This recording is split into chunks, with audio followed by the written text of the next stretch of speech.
ओम नमः शिवाय। मेरे प्रिय भक्तों, आज हम आपको सुनाएंगे सोम प्रदोष व्रत कथा। तो आइए अब हम श्रवण करते हैं प्रिय दोस्तों सोम प्रदोष व्रत कथा। प्राचीन काल में धन धान से युक्त एक वैश्य था, किंतु उसके एक भी संतान न थी। इससे वह सदैव अत्यंत दुखी रहता था। वह वैश्य प्रत्येक सोमवार को शिव जी का पूजन एवं व्रत करता था। भगवान का भोग लगाकर ही वह पत्नी सहित प्रसाद स्वरूप भोजन करता था। उसकी भक्ति को देखकर पार्वती जी ने शंकर जी से कहा कि वैश्य अत्यंत भक्ति पूर्वक आपकी पूजा करता है, अतः आप इसके दुख को दूर करके उसे संतान प्राप्त होने का वरदान क्यों नहीं देते। तब शंकर जी ने पार्वती से कहा, यह वैश्य के पूर्व जन्म का फल है, इसके भाग में पुत्र सुख है ही नहीं। मैं इसे पुत्र प्राप्ति का वरदान तो दे रहा हूँ, किंतु वह 12 वर्ष तक ही जीवित रहेगा। कुछ समय बाद भगवान की कृपा से उस वैश्य को एक सुंदर पुत्र की प्राप्ति हुई। पुत्र का जन्म होने से वैश्य के घर आनंद मनाया गया, किंतु वैश्य की किसी प्रकार की चिंता दूर न हुई।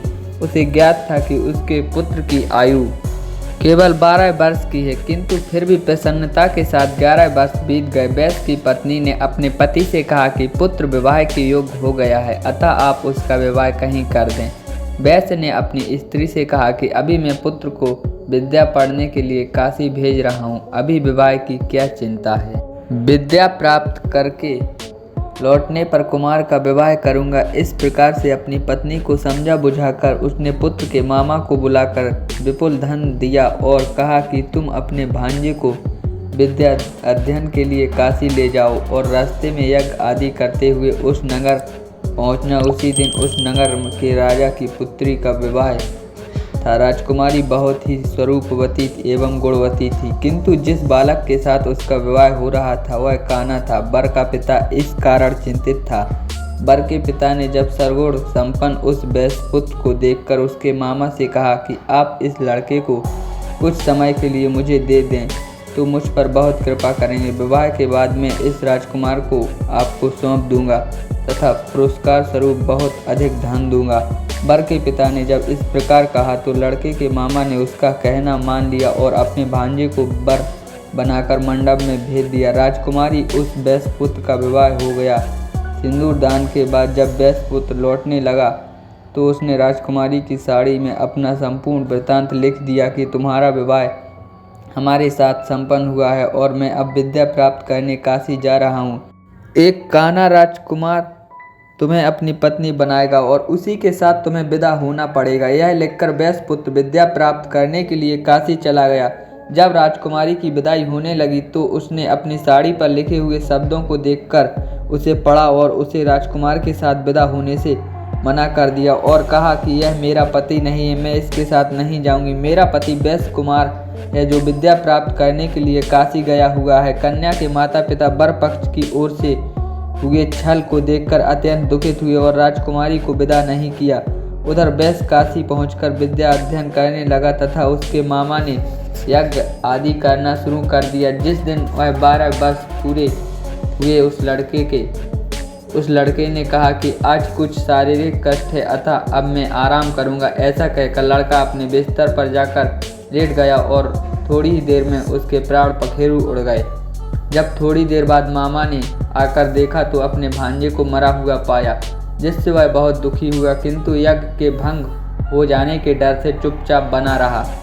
यज्ञ की पूर्णाहुति होने के बाद जब सब लोग वहां से चले गए तब उसने जोर से रोना प्रारंभ कर दिया। देवयोग से शिव पार्वती जी उधर से गुजर रहे थे। पार्वती जी के कहने पर शंकर जी वहां पर गए जहां वैश्य रो रहा था और बालक मरा पड़ा था। पार्वती जी ने कहा, यह तो वही बालक है जो आपके व्रत के प्रभाव से उत्पन्न हुआ था। इसे आप जीवन दान दें ताकि इसके परिवार वालों का दुख दूर हो जाए और सुख की प्राप्ति हो। शिव जी ने कहा कि इस बालक की आयु पूर्ण हो चुकी है, किंतु आपके कहने से मैं इसे जीवित कर एवं दीर्घायु दिए देता हूँ। ऐसा कहकर उन्होंने इस मृत बालक को जीवन दान दिया तथा स्वयं अपने लोक को चले गए। कुछ दिन बाद वह बालक समस्त विद्याओं में निपुण हो गया और अपने मामा के सहित अपने नगर को चल दिया। मार्ग में उसी नगर में फिर रुका जहाँ पर उसका विवाह हुआ था।